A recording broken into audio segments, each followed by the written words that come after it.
the City Gamma. That's the name of this vessel. Thank you all very much for your patience. Okay, we're just leaving Tower. Very shortly we'll turn the boat. We are travelling up to Westminster. Now, for your safety, we are equipped with a full complement of life jackets. We have life rafts, life rigs, firefighting equipment. In the unlikely event of an emergency, please remain seated and follow instructions from either myself or another member of uniformed crew. Now, we do like to keep the centre aisle clear whilst the boat is moving. Okay, you can stand up, but only at the back of the boat. Okay, standing is permitted at the very back on the top deck, but we can keep the centre aisle clear. And if we could please utilise all the seats. Okay, we are quite busy this afternoon. It's been a lovely day, so lots of people out on the river. Now, just for a quick show of hands then, folks, for those of you who understood the safety announcements loudly and clearly. Okay, fantastic. Well, that's everybody on the top deck. Downstairs in the lower saloon, we've got you there on the cameras. Give us a wave. Am I coming through down below? Yeah, we see you there. Thank you very much. Excellent. Well, on the way to Westminster, we will pass by many places and points of interest. Now, it is up to you. If you like, I can stand here. I can continue on the microphone. I can join you for the cruise, and I can point out a few places along the way in the form of a live commentary. Is this okay? How about another show of hands for the commentary today? Okay, the same people. Well, that's not a problem. Okay, I will endeavour. Now, we're not official tour guides, okay, as you're probably aware. We are here as your crew. My name's Dave. I'm assisting Captain Anthony. We are employed for your safety. We are licensed to carry passengers, and it is a privilege to share with you some of our local knowledge. Now, understandably, not everybody has English as their first language, so I will speak very slowly, clearly and concisely, and then hopefully the Americans, they can understand. So we'll slowly turn the boats. Okay. Find a seat, mate.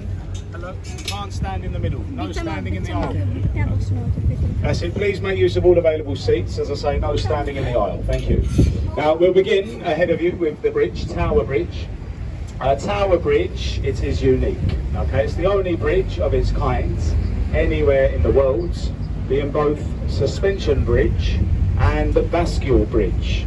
So the bascule part in the middle section opens like a double-sided drawbridge, and this will allow large ships or tall-masted vessels in and out of the City of London. So in each of the bridge footings beneath the towers, there is a giant counterweight mechanism, and that will cause each of the bascules to raise to up to a 90-degree position in around 45 seconds.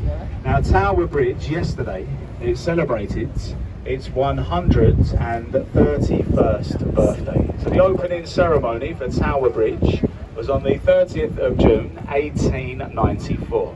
Now, some say it looks older, but it was built in keeping with the Tower of London here to your right, which is considerably older. And nearly 1,000 years of history at the Tower of London. Tower Bridge only 131 years old. Now, the oldest part of the tower is the centre castle. You see the square section with the 4 turrets. That is known as the White Tower, or the Norman's Keep, and construction started in 1078 during the reign of William the Conqueror. And that is the oldest part, the centre keep. All the various other surrounding components, well, they have been added over the centuries by reigning monarchs. So it's a bit of a mixed match of different eras, and it makes it a very interesting place to visit. And if you look along the river's wall there, to your right, you can see the sentence above the archway, entry to the Traitors' Gate. Now, this is where you would have been taken if you were found guilty of treason. Okay, you'd have been rowed down the river. You'd have been sentenced to death up at the Palace of Westminster, rowed down the river from the Houses of Parliament, taken through that archway, where you would have entered the Bloody Tower. Now, you can't see the Bloody Tower as it's behind the bloody trees. It is over. Now, the following morning, you would have been executed.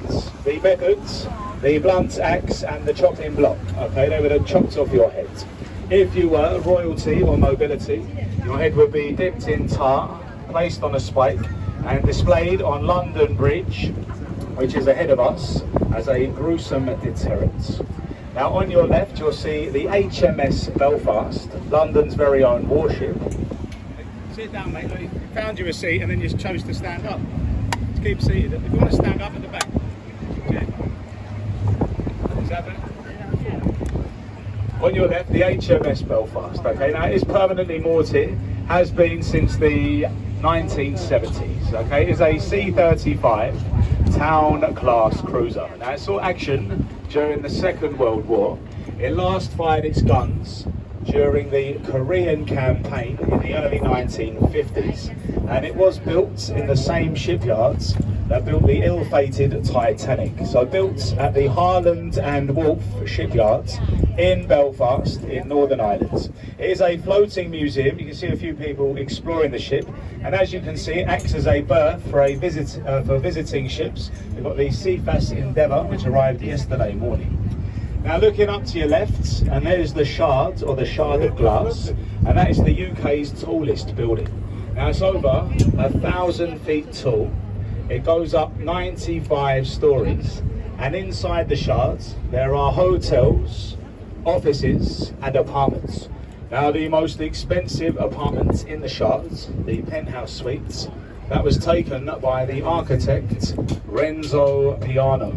And when he designed the building back in 2012, originally he was offered £2 million for his design, and he refused. Okay, he declined the 2 million. Instead, he requested the penthouse suite. So they agreed, they gave him the penthouse. He lived up there for only 2 years, and then he sold the apartment for £48 million. And that now belongs to will.i.am, the music producer and singer. The Blue Glass building, you see this blue building on your right, that is home to the London Association of Window Cleaners. Just seeing who's with me out there. And ahead of the boat is London Bridge. Okay, Tower Bridge behind you, London Bridge ahead of us. Now, this is the 5th London Bridge to cross the river at this location in as many as 2,000 years. The Romans, well, they built the first ever river crossing here in around 43 AD. This present-day bridge was opened in 1973 by Her Majesty the Queen, the late Queen Elizabeth II. The old London Bridge that stood here before this one in the late 1960s, it was taken down stone by stone. Each individual stone was numbered, and it was then shipped across the Atlantic and reassembled. Does anybody know where? I think I heard somebody say. In Arizona, Lake Havasu City in the state of Arizona in the USA. Has anybody seen it? You have, sir? Excellent. Well, it used to be there, and it's in America today. Bought by Robert McCulloch for $2 million, an American businessman, and it now stands in Arizona today. Now, on your left, you'll see a little pirate ship in between the buildings, a little dockway there, and that is the Golden Hind, a sea-going replica of Sir Francis Drake's vessel. Sir Francis Drake, he was the very first English captain to circumnavigate or sail around the world. And the ship you see there has been around the world twice. It's a little museum today. And looking up to your right, you can see the beautiful Victorian bell towers of Cannon Street Railway Station, constructed in 1866. And if you look beneath the bridge now, on the right, these windows, this is a relaxation spa and sauna. Sometimes through these windows we see people in a state of undress or semi-nakedness. And there are people in there today. Some days are better than others, as you can see. Some days you wish you'd never looked. Other days we go around again. Now as we come through, we're going to go all the way over to the left, looking on your left there, and you see the pub with the golden sign, the Anchor, established in 1615. So there's been a riverside pub back there for over 400 years, and the likes of William Shakespeare, Samuel Pepys, Charles Dickens, myself and the captain. Just a few of the famous Englishmen to have had a pint in that pub. And ladies and gents, we have decided that we are going there this evening, okay? Me and the captain and our lovely crew, you will find us in the Anchor at 8 o'clock tonight for research. You are all of you, you're all formally invited. Okay, it'd be nice to see some familiar faces. But just so you know, it is for educational purposes. It's where we compare notes, it's where we conduct our research. And on your left, the white circular timber framed building with the thatched roof, that is William Shakespeare's Globe Theatre. Now the building is an exact replica to the style of playhouse that would have stood here in the entertainment area of Bankside. Now it is a working replica, meaning they reenact all of the old Shakespearean classics inside the building, and they are all performed in the traditional manner. There's no electricity, no stage lighting, no amplification, and also no toilets. So it is very much to pee or not to pee. That is the question. And you can go and see a play in there. Well, it's very good value. You can see a play for as little as £10 each. Now I'm sure you all agree, £10 for live entertainment, especially in London, well, it is fantastic value. And live is always better, live music, live theatre. And how's the live commentary going so far? Is everybody happy still? Fantastic, very encouraging. I will continue. Now, any Harry Potter fans on the boats? Yeah, not just me then. You might recognise this bridge. This is the Millennium Footbridge, and it featured in a Harry Potter film. Does anyone know which one it was? Well, it was the Half-Blood Prince. I think it's number 6 in the franchise, featured in the opening sequence of the Harry Potter film. And on your left, the building with the large chimney, formerly the Bankside Power Station. Today it is famously the largest modern arts gallery in the world, the Tate Modern, free and open to all. Now if anyone has ever seen modern art, then you'll understand why it's free. There are some weird and wonderful exhibits on display. It's definitely worth a visit, go and make your own minds up. And up to your right, you can see the magnificent dome of St. Paul's Cathedral. Sir Christopher Wren's masterpiece was completed in 1710. It was the tallest building here in London right up until 1962. So before then, well, it was actually illegal to build anything taller. It took 35 years to build, and Wren, Sir Christopher Wren, the architect, is buried in the crypt. Now these bridges ahead of us, these are the Blackfriars Bridges. And the bridges here, folks, they are built very close together. This is actually, they form a tunnel, and this has become known as the Thames Tunnel of Love. Now, legend has it, as we pass beneath these bridges, if you are travelling with a loved one, turn to your loved ones, give them a kiss, and you'll be blessed with many years of health and happiness within your relationship. So don't be shy, give your loved ones a kiss.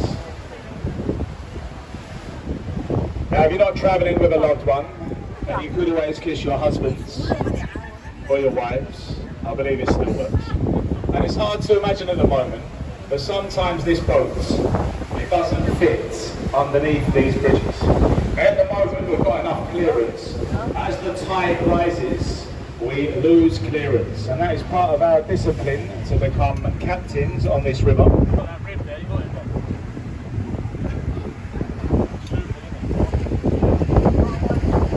Part of our discipline to become captains is we learn all the individual arches of 32 bridges along the tidal river Thames. So we constantly monitor the tide. I will come back onto the tide very, very shortly. Now you may or may not have noticed, okay, there's no advertisement along the banks of the river. You don't see any Coca-Cola, Golden Arches, Starbucks, anything like that. It's a nice escape from it, to be honest. And that is because the River Thames, it is a royal highway, a King's Waterway, and there is an advertisement ban. The only advertisement you do see is that on your left, the Oxo Tower. Now, the architect, when he designed that building, when he designed the tower, he cleverly designed the company branding into the windows to get past this law. Now, if you're not familiar, OXO is a stock and gravy cube company that we have here in the UK. It's a little beef cube, makes a gravy. So they were taken to court for breaching the advertisement ban, and they won their day. They said it was a coincidence. So it was never intended to spell the company name, and they've had free advertisement up there for over 100 years. Now, back to the tide, you can see how high the river rises on your right. Okay, see the green moss line? That is how high the river rises on average, a height of 7 metres. Now, looking closely on your right and underneath the lampposts, you might have noticed these lions' heads. Today, these lions, they are entirely decorative, but they were once used as an early flood warning. So not so long ago, the police, they would patrol the embankments, and if one of these lions' heads was covered, submerged in water, then the London Underground system, it was at risk of flooding. Okay, they would evacuate the surrounding areas, they would raise the alarm, evacuate the surrounding areas. And if you look on your right, you can see the tidal gauge. You can see the ruler, the measuring stick just ahead of you, just before the archway there. Okay, so that's telling us the tide's about 5.5 metres, and it is still rising. Now, the Victorian police, they had a rhyme to remember this, and it goes like this. Feel free to join in. When the lions are drinking, then London is sinking. Thank you. If it reaches the lion's manes, London's going down the drains. Very good. Or if the lion's heads are ever ducked, then London is completely flooded. Nobody joined in that time, thankfully. Now, look ahead of you on the right. You see this black and white ship? This is the old St. Catherine. Now, this ship, it used to be the royal barge. If any members of the royal family, if they would travel here on the river, this was the ship they'd sail upon. Now, as you can all see, it's looking a bit neglected, a little bit sad and sorry for itself today. The royal family today, well, they have a new boat, the Gloriana, beautifully hand painted in gold leaf, and they just leave that one there for when Harry and Meghan return to London. It's the Spare. And on your left, the building with the digital display, and that is this country's National Theatre. Now, unfortunately, it does look like a multi-storey car park. It has been voted to be the ugliest building on the banks of the river by London's leading architects. Now, you should never judge a book by its cover. Inside, you'll find the Cottesloe, the Littleton and the Olivier theatres, and they are 3 of this country's finest playhouses. Now, looking up at the bridge ahead of us, looking up to the left and just above us here, you'll see bullet holes. If you look closely, the workers, they came under enemy fire when building this bridge during the Second World War. And Waterloo Road Bridge, it is known here in London, we call it the Ladies' Bridge. It was constructed by a female workforce. So at the time, the men folk, they were away fighting. The land army, as they were known, the ladies, they stepped in and they built Waterloo Bridge. And that is the only bridge in London ever to be finished on time and under budget as well. So a fun fact for the ladies. There was a man in charge of making the tea. Somebody had to pop the kettle on, didn't they? And on your right, there's a stone Egyptian obelisk. Okay, this is Cleopatra's Needle, and it is London's oldest monument. So it was carved in ancient Egypt 3,500 years ago, which makes it older than London itself. Now, it was gifted to the British, that's the official line, gifted to the British by a thankful Egyptian government to commemorate Lord Nelson's victory in defeating Napoleon and the French fleet at the Battle of the River Nile in 1798. Didn't actually arrive here in London until 1877. They got buried in the sand in Egypt for many years, and then on its voyage round to England, it nearly was lost at sea. But there it is, standing tall at 3,500 years old. And there's a City Cruises boat on the left there, and there's no commentary being provided on that boat. The passengers, they've been left in silence, which is a terrible shame. So I say it is left up to us, your crew. And if you're on the top deck, please wave at the people, don't be shy. Is anybody up there? Hello, hello. Oh, there we go, there we go. So there's another bridge the other side. Please keep waving, keep smiling. And if you get a wave back, it just means they're on holiday. So this is Charing Cross Railway Bridge. The footbridges are the Golden Jubilee walkways, and these were put in place to celebrate the Queen's Golden Jubilee back in 2002. Seems like a long time ago now. That was her 50th year. And looking ahead of us to the left, looking up, you can't miss it, the London Eye, the Millennium Wheel, which is still today London's most popular tourist attraction. That was opened in the year 2000. Okay, opened to celebrate the millennium, and it was actually meant to be a temporary attraction. Originally intended to last only 5 years. 25 years later, and it is still spinning, and that is because it makes a lot of money. They do say on a clear day, the London Eye can generate £250,000 in just one day. So they were thinking of renaming it to the Wheel of Fortune. Around the outside of the wheel, okay, if you were to count the glass pods or capsules, you would count 32 of those. Okay, it's not a random number. 32 pods, each one represents one of the 32 boroughs that make up Greater London. And that's what you see, folks. From the top, you can see the entire Greater London area, a distance of up to 25 miles, and that is why it's aptly named the London Eye. Now, in recent years, the London Eye, it has become a very popular place for marriage proposals. Okay, lots of people, they have been proposing on the London Eye. Now, personally, I wouldn't recommend it. Marriage. In fact, I believe it's the second most popular place on the planet for marriage proposals. And that is second only to, does anybody know the first? Well, it's actually this boat. This is number one. So John, if you want to come up.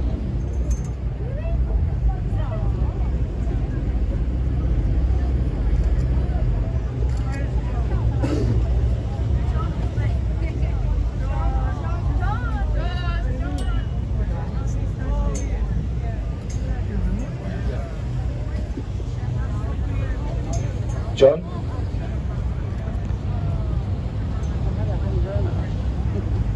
Oh dear.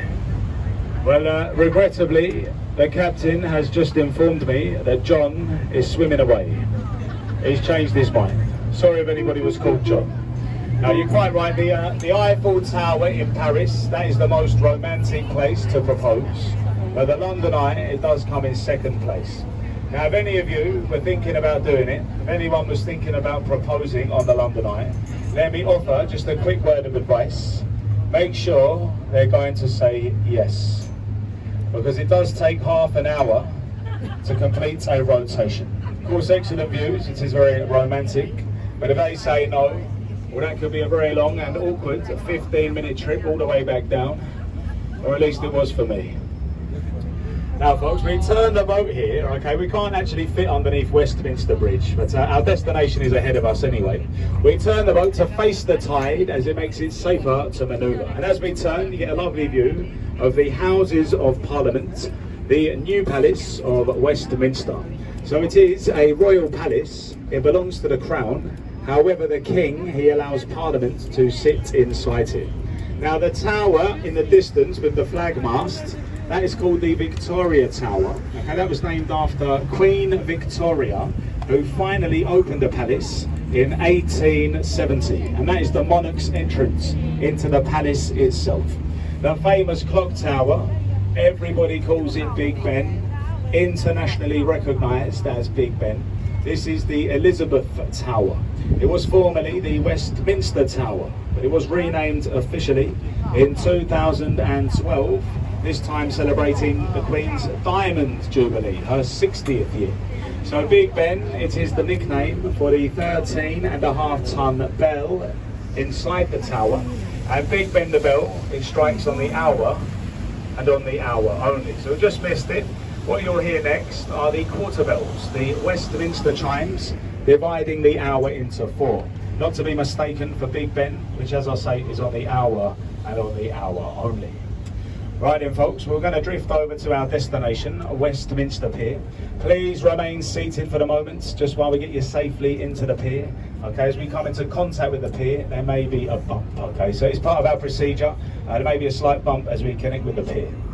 Now, before you leave us, have a look around you. Okay, make sure you've got all your bags, cameras, shopping, souvenirs, and all your children as well. Please remember your kids. I was actually left here myself at the age of 4. Nobody came back for me, and I'm still here. Yeah, please make sure you take everything with you. And folks, have we all enjoyed the performance this afternoon? Oh, please don't stop. I normally get a standing ovation, but I did just kindly ask you to remain seated, so thank you very much for that. I really hope you've enjoyed it. I hope the few words from the commentary have made it a memorable experience. As I mentioned before, and as you're probably aware, we're not official tour guides, okay? We're not paid or trained commentators. We are here as your crew, but we like to make the effort. We pick up the microphone on a voluntary basis. So with that in mind, we have an old tradition. Okay? And that is, if you have enjoyed it, you will see me. I will be at the exits. I will be down there holding our captain's buckets. Okay, it looks like this. Feel free to throw anything you like into our lucky tip bucket upon leaving the vessel. 5, 10, 20. If you really enjoyed it, £50 notes.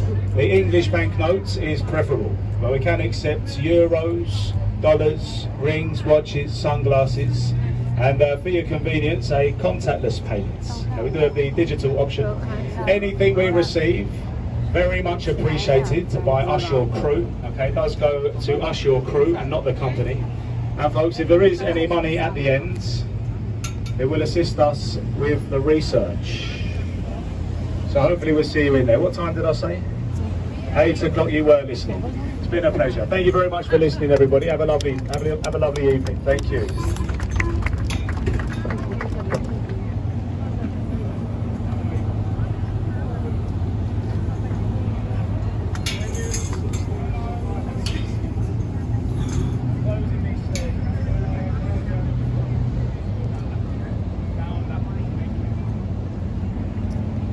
Speak very slowly, clearly and concisely, and then hopefully everybody can understand me. Okay, folks, so we'll begin on the left. Okay, see this ship, the Tattershall Castle, the grey bluey ship on the left, pub on the Thames. That was originally a paddle steamer ferry on the River Humber in the northeast of England. When that first arrived in London, it was opened as a gallery of fine art. Now, as you can see, it's no longer an art gallery, it's now a floating pub. And I have been told it made more money in the first week as a floating pub than it did in an entire year as an art gallery, which might give you an indication to the sort of artists we have here in London, if you know what I mean.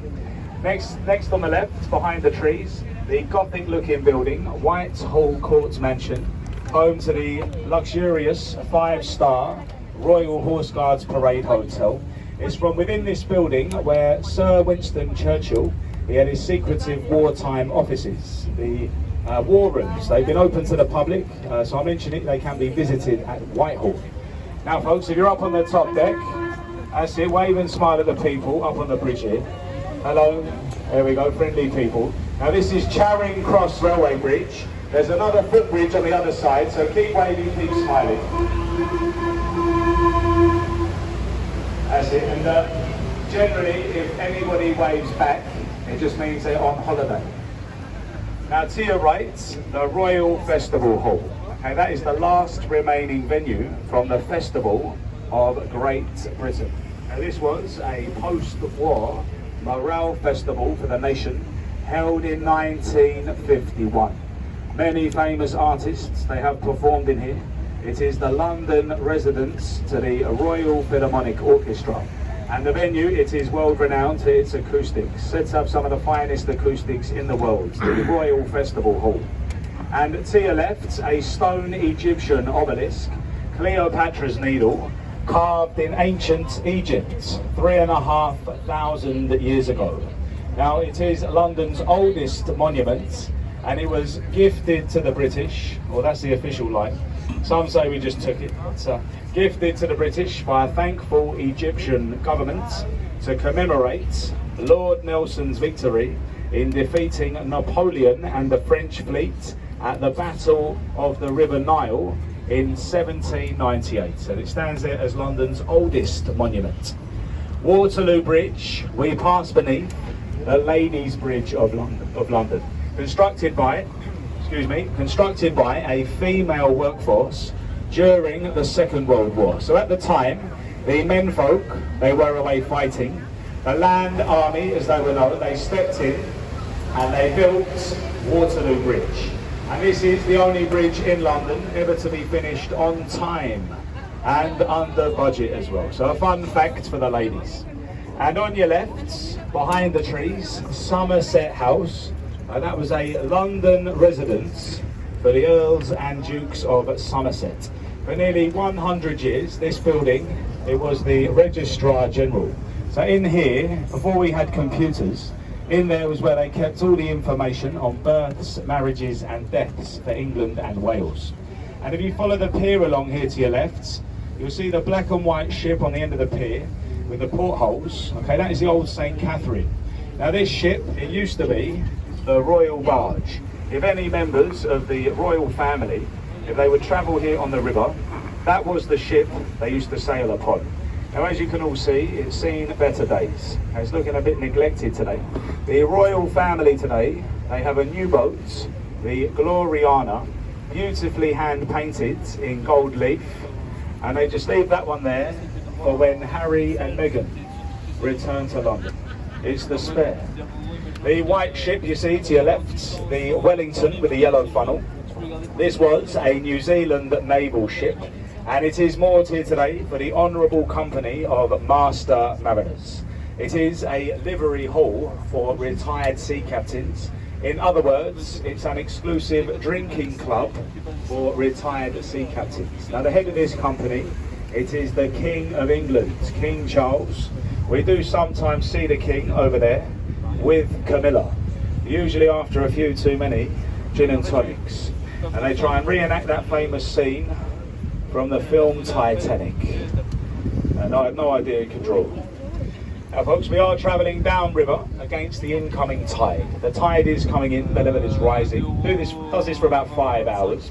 If you look on the left, you can see the tidal mark. Okay. Back on the left over there's a measuring stick actually, a tidal gauge. So it's nearly 6 metres at the moment. But the green moss line to your left, that is a height of 7 metres. Now underneath the lampposts, you can see these lions' heads.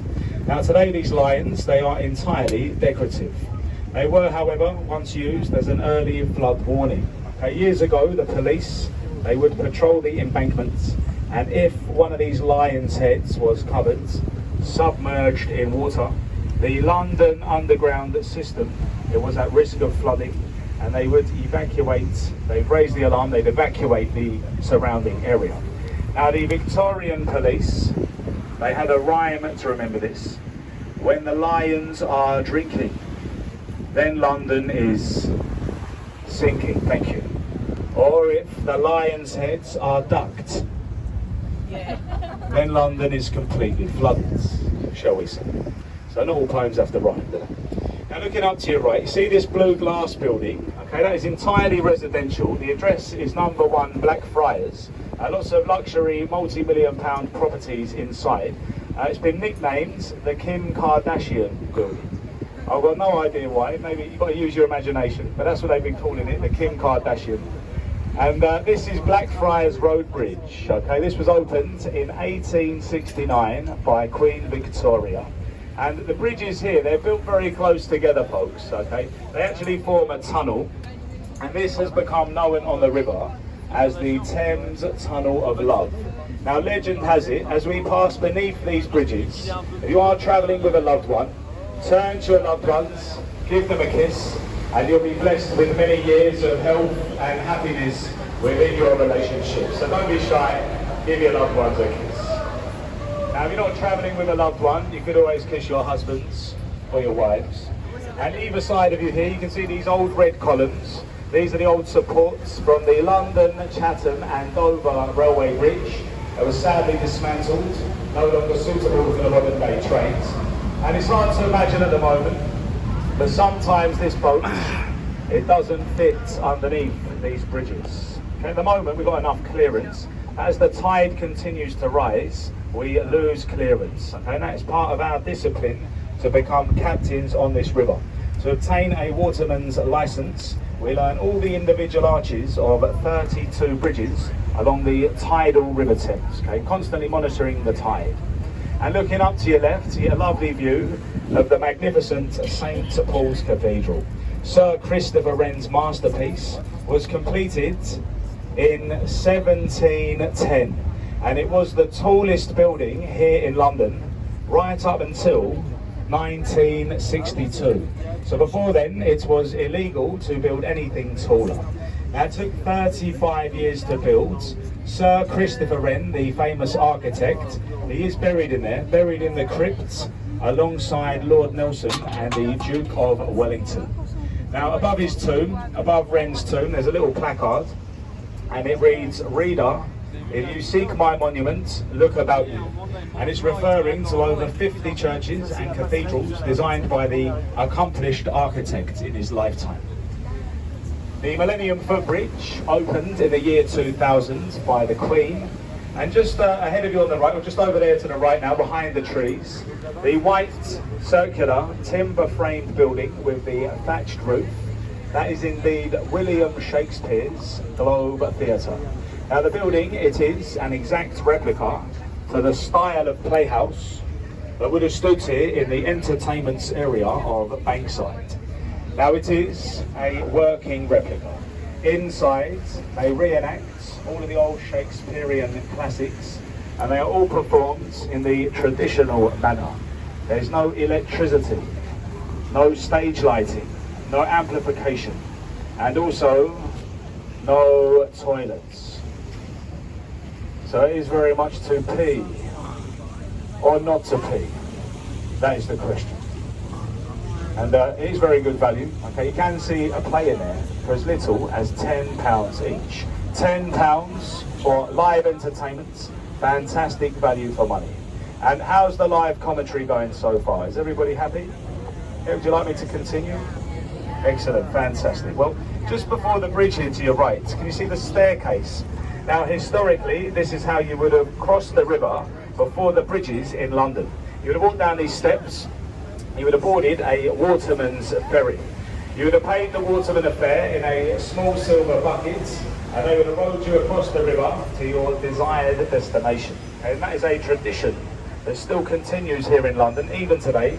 Watermen like us, carrying fare-paying passengers like yourselves, and the licence we hold is a very historic licence, dates back to the year 1514. Now here to your right, there's a lovely riverside pub. You see with the golden sign and the pretty flowers. The Anchor, established in 1615. So there's been a riverside pub there for over 400 years. And the likes of William Shakespeare, Samuel Pepys, Charles Dickens, myself and the captain. Just a few of the famous Englishmen who had a pint in that pub. And ladies and gents, we are going there this evening. Okay, it's been one of those days. We have decided, being the captain and our lovely crew, we will be in the Anchor at about 8 o'clock this evening. Now, you are all of you, you're all formally invited. Okay, it'd be nice to see some familiar faces. But just so you know, it is for educational purposes.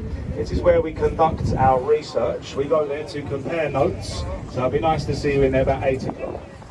On your right, there's the pirate ship, the Golden Hind, a sea-going replica of Sir Francis Drake's vessel.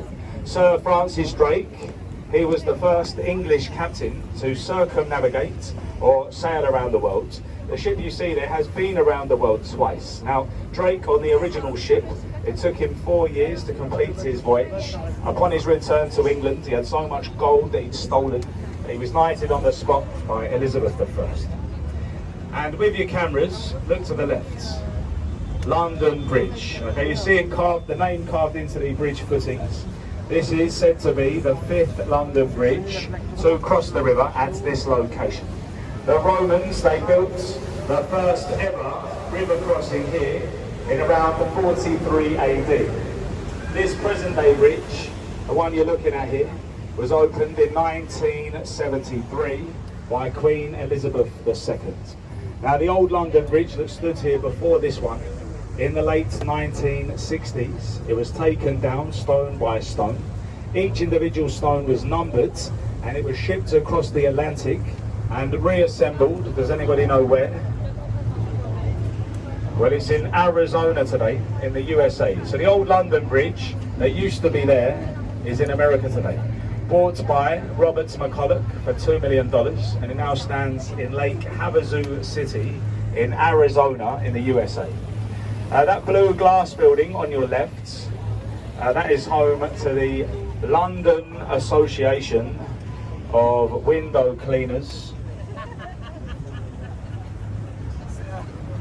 Just seeing who's still with me there. And look beyond that to the left. Can you see the building up to the left? Gets wider as it gets taller. Look up on the balcony, there's still quite a few people up there. Now where those people are, that is London's Sky Garden.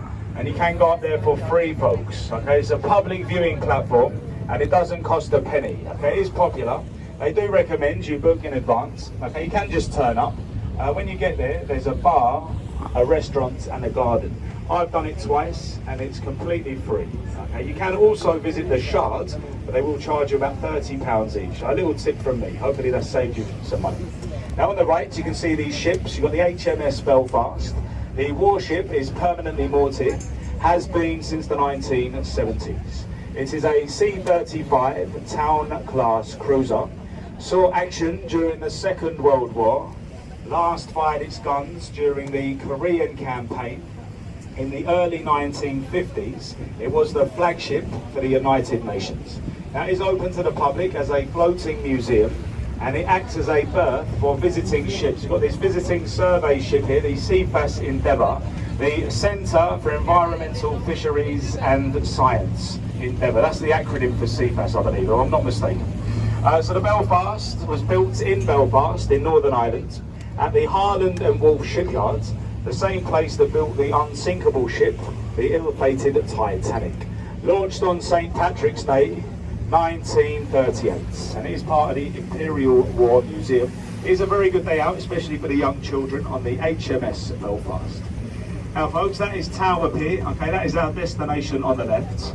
But what we like to do on this boat is we like to take you just a little bit past the pier. We're going to get you nice and close to Tower Bridge, and when it is clear and safe to do so, the captain, Anthony, he'll manoeuvre the boat. So we're going to turn the boat round to port, that's round to the left, which means we'll have an unobstructed view on our right-hand side. So stay where you are, let us put the boat in the right position. Now we get nice and close because the tide is coming towards us. So as soon as we go sideways, we're going to be pushed back up the river. Okay, so really this is the best picture you're going to get from anywhere in London, of one of London's most famous landmarks. Okay, we call this the money shot. Okay, so get your cameras ready. Now Tower Bridge, it is unique. It's the only bridge of its kind anywhere in the world, being both suspension bridge and bascule bridge. So the middle section opens like a double-sided drawbridge, and this will allow large ships or Talbot Westminster. We do cross the river and we make a quick stop at the London Eye. And we do have a few people leaving us here, and there'll be a few more people joining us. And then we continue the cruise down river. So we're going down in this direction, down to Tower Pier. So for the time being, please do sit back, relax, enjoy the sights, enjoy the surroundings.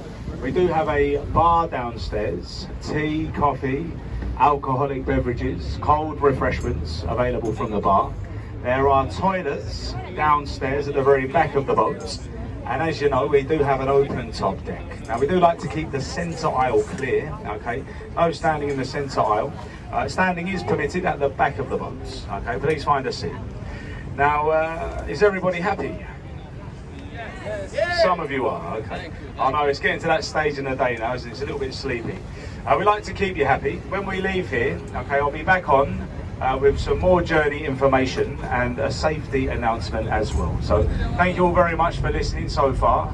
Give us a couple of minutes and we'll be on our way. The famous fortress stood there since the reign of William the Conqueror. Construction started in 1078. And the oldest part of the Tower of London, it is the centre castle, the square section you see there with the 4 turrets. That is known as the White Tower or the Norman's Keep. And along the river's wall, you can see the Traitor's Gate. Now, the Tower of London is probably most famously known as a counterweight mechanism. And that is what causes each of the bascules to raise to up to a 90-degree position in around 45 seconds. Now, Tower Bridge, yesterday, ceremony for Tower Bridge was on the 30th of June, 1894.